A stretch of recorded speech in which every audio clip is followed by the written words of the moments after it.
Good morning, everyone. This is Karan sir, and you are watching Fact Spin Talk. Today, I welcome all the class 9 students in this video lecture, and today we are going to cover or to study the same chapter from where we left in the previous lecture. Today, we will have a look at this Russian Revolution. Please go to the page number 26-27. We are studying this chapter. We were studying this chapter. Okay, so as we discussed in the previous chapter that how the revolution or the struggle of the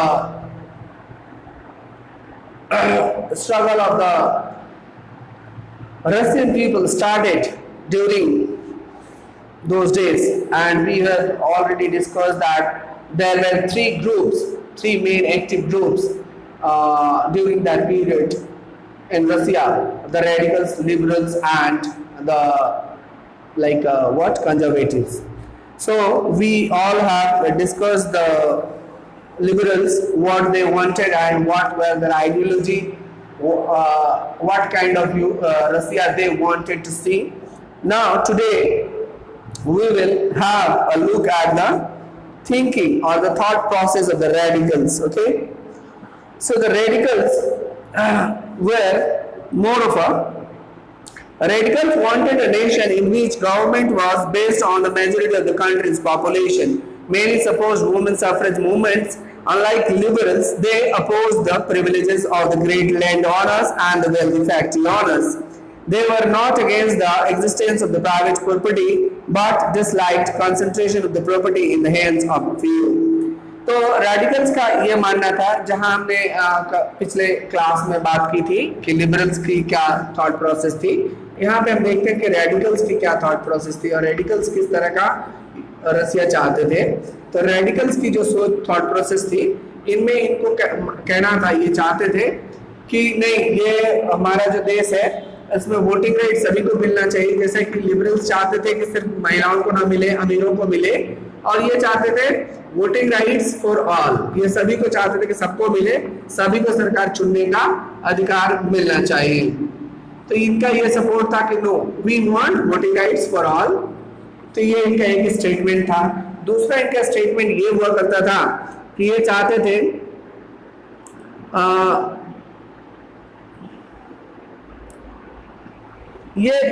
कि जो landlords है और उनको जो बहुत ज्यादा facility मिलती है या कंपनी ओनर्स को, वो ज्यादा ना मिले और सबको इक्वालिटी का एक स्टेटस मिले, ये भी ये चाहते थे। तो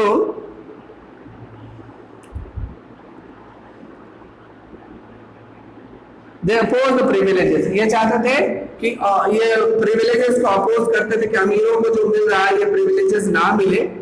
हाँ, प्रिविलेजेस नहीं मिलने चाहिए, बल्कि सभी लेबर्स और जो हार्ड वर्कर्स हैं उनको मिलना चाहिए। प्रिविलेजेस शुड नॉट बी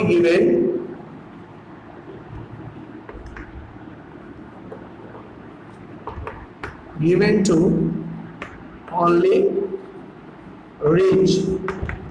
सिर्फ अमीरों को सुविधाएं मिलेंगी, प्रिविलेजेस मिले, ऐसा बात नहीं होना चाहिए। इनका ये भी कहना बहुत ही अच्छा था।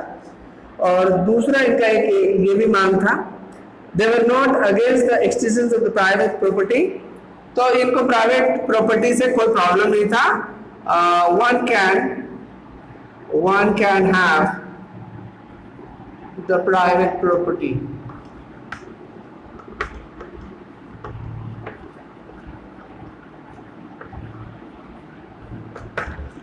आदमी अपना प्राइवेट प्रॉपर्टी बनाने से कोई प्रॉब्लम नहीं था। यही तो हम बात करते हैं कंजर्वेटिव्स का। उनका माइंडसेट क्या था?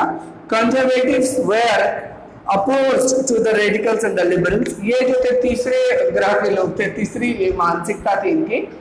ये ना तो अपने आप को रेडिकल्स के करीब पाते थे और ना ही अपने आप को लिबरल्स के करीब पाते थे। तो कंजर्वेटिव्स का कहना ये था, इनका मानना ये था कि after the French revolution, however, even conservatives had opened their minds to need for the change. Earlier in the 18th century, conservatives had begun generally opposed to the idea of the change, but the 19th century they accepted that some change was inevitable, but believed that the past had to be respected and change had to be brought about through a slow process. जब ये revolution start हुआ, radicals और liberals ने बहुत जोर तोर से इसमें अपना भाग लेना शुरू किया, तो कहीं ना कहीं कंजर्वेटिव्स का जो माइंडसेट था कि नहीं कोई बदलाव की जरूरत नहीं है, मोनार्किक सिस्टम ठीक है, राजतंत्र ठीक है, तो कहीं ना कहीं इनको भी लगने लगा कि नहीं बदलाव की जरूरत है और ये कहीं ना कहीं अच्छा नहीं है, तो ये लोग भी धीरे धीरे रेडी हुए। लेकिन इनका ये मानना था कि बदलाव अचानक ही नहीं होना चाहिए, बल्कि एक धीरे धीरे एक ग्रेजुअल प्रोसेस में चेंजेस आने चाहिए। Such differing ideas about the social change clashed during the social and political turmoil that followed the French Revolution. इसी तरह के जो मानसिक भेद थे, जो अलग अलग मतभेद हुआ करते थे, लोगों की विचारधाराएं अलग थी, तो सभी लोगों ने ये तय किया, इन्हीं कारणों से फ्रेंच रेवोल्यूशन का आगाज हुआ। The various attempts of the revolution and national transformation in the 19th century had defined both the limits and the potential of the political tendencies. Political tendencies का उसका क्या क्या होना चाहिए, इसके बारे में सारा कुछ उसी से तय हुआ।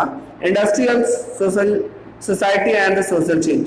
इंडस्ट्रियल सोसाइटी एंड जिस तरह से जब रसिया में इंडस्ट्रियल रेवोल्यूशन हुआ, इंडस्ट्रियल्स आने लगी, कारखाने बनने लगे, लोग वहाँ पे बैठने लगे, रहने लगे, गांव जो है शहरों में तब्दील होने लगे, तो किस किस तरह का सोशल चेंज देखने को मिला, इसके बारे में हम जानते हैं।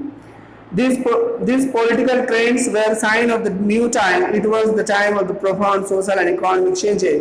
It was the time when new cities came up and new industrialized regions developed, railway expanded, and the industrial evolution occurred.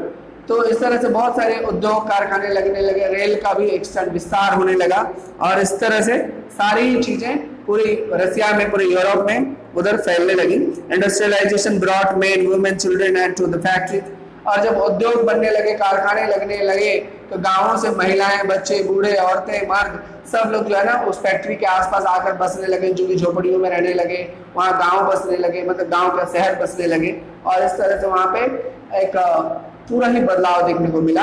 अब देखिएगा कहीं भी कुछ भी नहीं है, खाली जमीन पड़ी है, वहाँ पे एक बड़ा फैक्ट्री लग जाए, देखिए 2-4 होटल्स खुल जाएंगे, 2-4 ऑफिसेस आ जाएंगे, वहाँ पे और भी लोग मकान बना देंगे, रेंटल्स देने लग पड़ेंगे।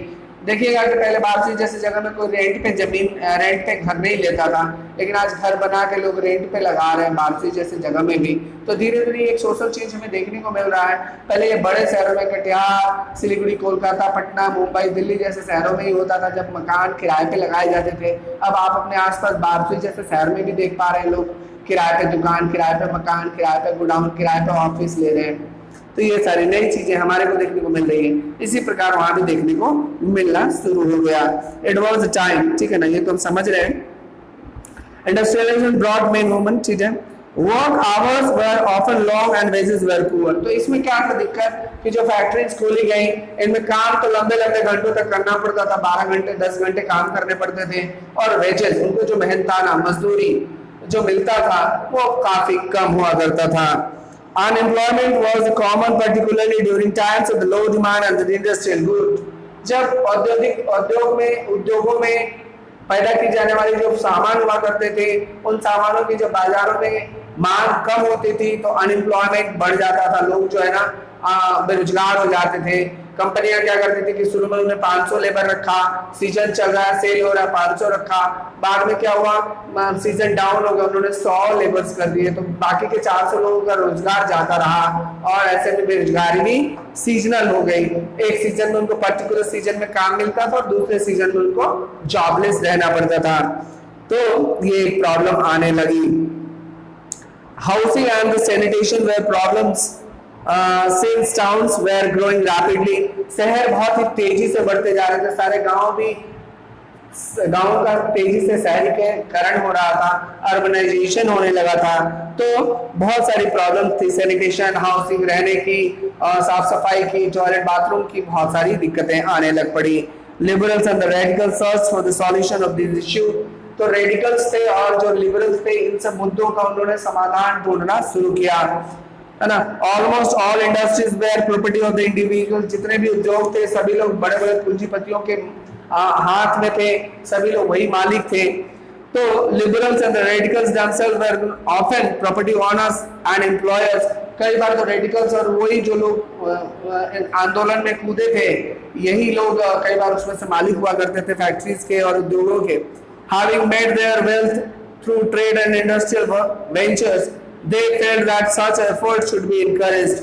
तो इन लोगों ने देखा कि जब बहुत ज्यादा धन इन्होंने अर्जित कर लिया, बहुत प्रॉपर्टी बना ली, इन लोगों ने सोचा नहीं, मजदूरों के लिए भी कुछ रहने वहने का, कुछ टॉयलेट बाथरूम और कुछ सैनिटेशन वगैरह वर्क अच्छे होने चाहिए, ताकि इनको भी, इनके भी बाल बच्चों को रहने का एक अच्छा हेल्दी इन्वायरमेंट मिल सके, एजुकेशन मिल सके, और ऐसे सभी लोग अपनी लाइफ को बेहतर ढंग से लीड कर सकें। ऐसा उनके विचार में बदलाव आया।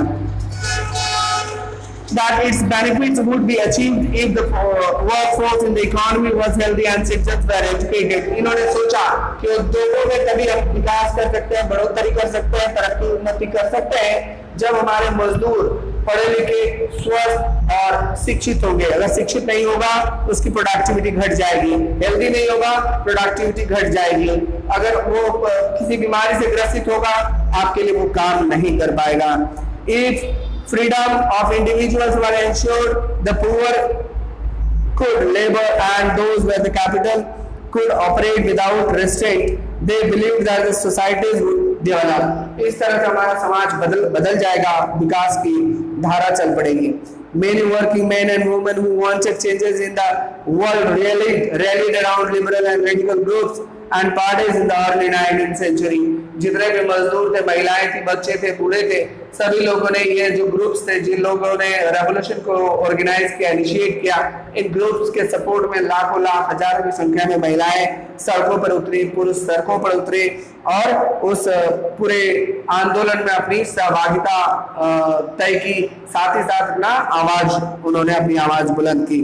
Some nationalist liberals and the radicals wanted revolution to put up an end to kind of the governments establishing in Europe in 1815. The France, Italy, Germany, Russia, they became revolutionaries and worked to overthrow existing monarchs. अब सारे देशों में एक लहर से दौड़ पड़ी, जैसे कि कौन कौन से देश थे, फ्रांस, इटली, जर्मनी, रसिया। इसमें 1815 के आसपास का ये समय है जब लोगों ने सोचा कि नहीं, अब राजाओं को उनके तख्ते से, उनकी गद्दियों से उठाकर फेंक देने का वक्त आ गया है। We don't want monarchs anymore. Nationalists talked of revolutionaries that would create nations where all citizens would have equal rights. मैं ऐसा, मतलब ये सभी लोग रेवोल्यूशनरी जितने भी जो रेडिकल्स या फिर लिबरल्स थे, इनका ये मानना था हम ऐसा देश बनाना चाहते हैं जहां पर सभी को बराबर समान अधिकार मिले। After 1815, Giuseppe Mazzini, an Italian nationalist, conspired with others to achieve this in Italy. Giuseppe Mazzini ने, एक इटालियन नेशनलिस्ट थे, जैसा हम महात्मा गांधी को मानते हैं भारत में, वैसा ही गुसेपी मेजिनी थे, लेकिन उनका काम करने का तरीका महात्मा गांधी से बिल्कुल अलग था और उन्होंने पूरे इटली में ये चीजें प्राप्त करने का लक्ष्य रखा कि हम राजाओं को यहाँ से उखाड़ के फेंक देंगे और हमें डेमोक्रेसी टाइप की चीज लानी होगी अपने देश में, डेमोक्रेटिक कंट्री बनाएंगे। Nationalist elsewhere including India read this writing. तो कई तरह भारत में भी इस सब चीजों का प्रभाव पड़ा और भारत के लोग भी उनसे प्रेरणा लेकर आगे बढ़ने लगे।